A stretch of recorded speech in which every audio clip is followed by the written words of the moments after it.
धारणा के अनुसार, आधुनिक धारणा के अनुसार, यस हेडिंग है आधुनिक धारणा के अनुसार, आधुनिक धारणा के अनुसार।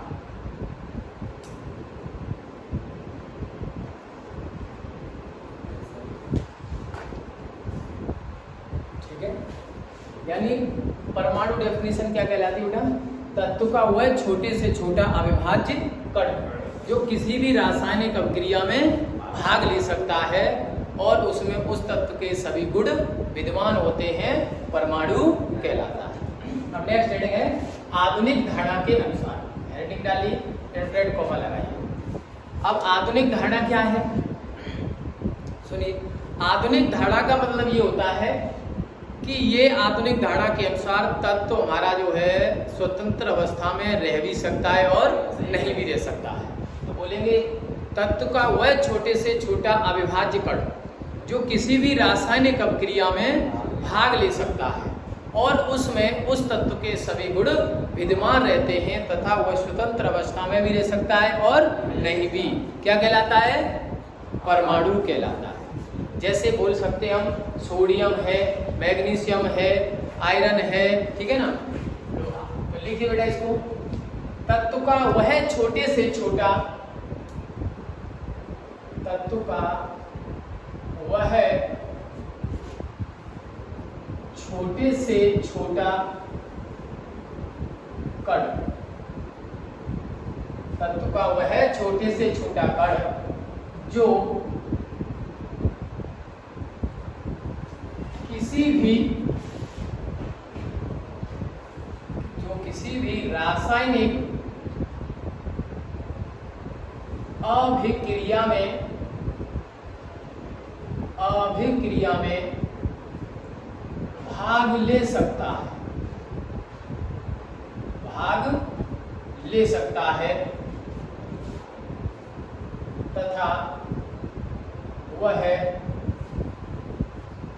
तथा उसमें सभी गुण विद्यमान, उसमें सभी गुण विद्यमान होते हैं और वह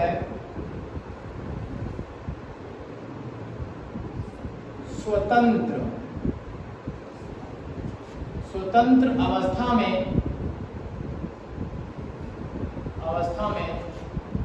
रह भी सकता है और नहीं, परमाणु कहलाता है। क्या कहलाता है बेटा? परमाणु कहलाता है, परमाणु कहलाता है। कॉमा क्लोज कर दें।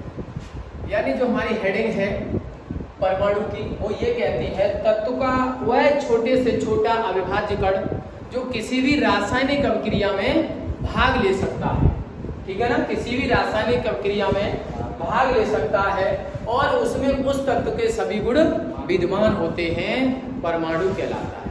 लेकिन आधुनिक धारणा के अनुसार क्या रहता है? आधुनिक धारणा यह कहती है कि तत्व का वह छोटे से छोटा कण जो किसी भी रासायनिक अभिक्रिया में भाग ले सकता है और उसमें उस तत्व के सभी गुण विद्यमान होते हैं तथा वह स्वतंत्र अवस्था में भी रह सकता है और नहीं भी, परमाणु कहलाता है। जैसे लिखेंगे example number 1, example number 1, sodium Fe, Au, Ag आर तत्व, आदि तत्व स्वतंत्र अवस्था में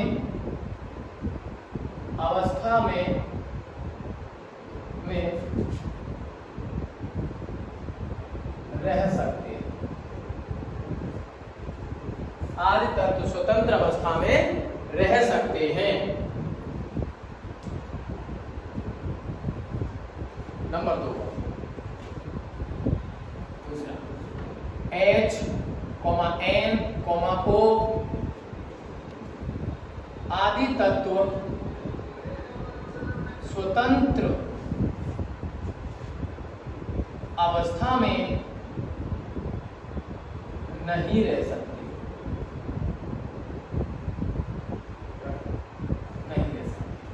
यानी सोडियम है, आयरन है, सोना है, Ag है, और भी तत्व हैं। सोडियम के अलावा Mg ले सकते हैं, एल्युमिनियम भी ले सकते हैं, आदि तत्व स्वतंत्र अवस्था में रह सकते हैं, परंतु हाइड्रोजन यानी HNO आदि तत्व स्वतंत्र अवस्था में नहीं रह सकते। क्या कहलाते हैं बेटे सब ये? परमाणु कहलाते हैं। ठीक है बेटे, नेक्स्ट हेडिंग डालते हैं अणु।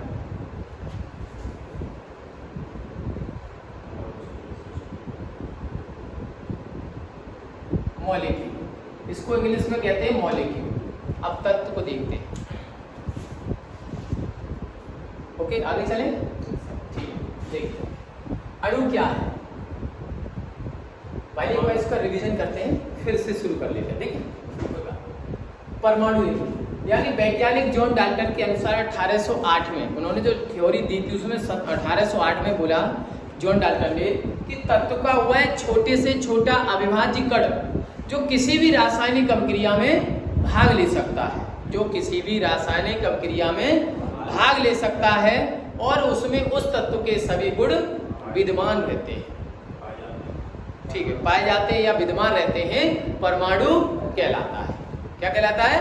परमाणु कहलाता है। लेकिन अगर आधुनिक धारणा के अनुसार देखा जाए तो आधुनिक धारणा क्या कहती है? देखिए, तत्व का वह छोटे से छोटा कण जो किसी भी रासायनिक अभिक्रिया में भाग ले सकता है, भाग तो ले सकता है तथा उसमें उसके सभी गुण विद्यमान रहते हैं और वह स्वतंत्र अवस्था में रह भी सकता है और नहीं भी, परमाणु कहलाता है, ऐसा आधुनिक धारणा कहती है।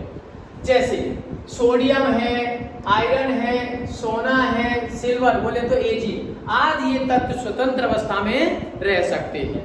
नेक्स्ट, जैसे कि हाइड्रोजन है, N है और O, ये आदि परमाणु जो है, आदि जो तत्व है, ये हमारे स्वतंत्र अवस्था में नहीं रह सकते। ठीक है ना, ये स्वतंत्र अवस्था में नहीं रह सकते। देखिए नेक्स्ट हेडिंग लगाते हैं अणु। अणु क्या है? मॉलिक्यूल। अब मॉलिक्यूल क्या है जरा देखते हैं इसको। तत्व का वह छोटे से छोटा अविभाज्य कण, यानी कहा जाए तो जो अणु की डेफिनेशन है वो परमाणु पर डिपेंड करती है। जहां परमाणु की डेफिनेशन ये कहती है कि परमाणु स्वतंत्र अवस्था में रह भी सकता है और नहीं भी, लेकिन अणु के अनुसार ये स्वतंत्र अवस्था में रह भी सकता है। ठीक है ना, अणु जो है वो स्वतंत्र अवस्था में रह सकता है। ऐसा नहीं है कि थ्योरी परमाणु के अनुसार जो कहती है स्वतंत्र अवस्था में रह भी सकता है वो नहीं, लेकिन परमाणु है जो वो अणु स्वतंत्र अवस्था में रह सकता है। तो लिखिए, तत्व का वह छोटे से छोटा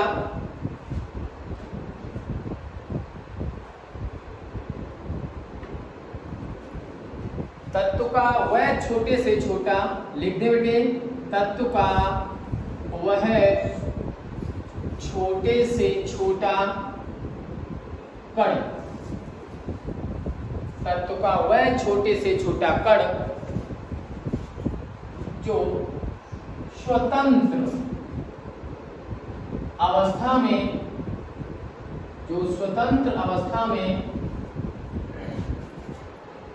रह सकता है, स्वतंत्र अवस्था में रह सकता है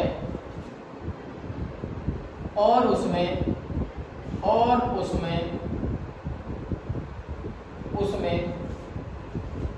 उस तत्व के सभी गुण विद्यमान होते हैं, सभी गुण विद्यमान होते हैं, अणु कहलाता है। क्या कहलाता है? अणु कहलाता है। क्या आया समझ में? यानी जो स्वतंत्र अवस्था में रह सकते हैं तो वो क्या कहलाता है बेटा? अणु कहलाता है और उसमें सभी गुण विद्यमान रहते हैं। जैसे एग्जांपल में लिखेंगे, जैसे करके एग्जांपल में H2, O2, N2, आद ये बेटा स्वतंत्र अवस्था में रहते हैं और ये अणु कहलाते हैं। क्या कहलाते हैं बेटा?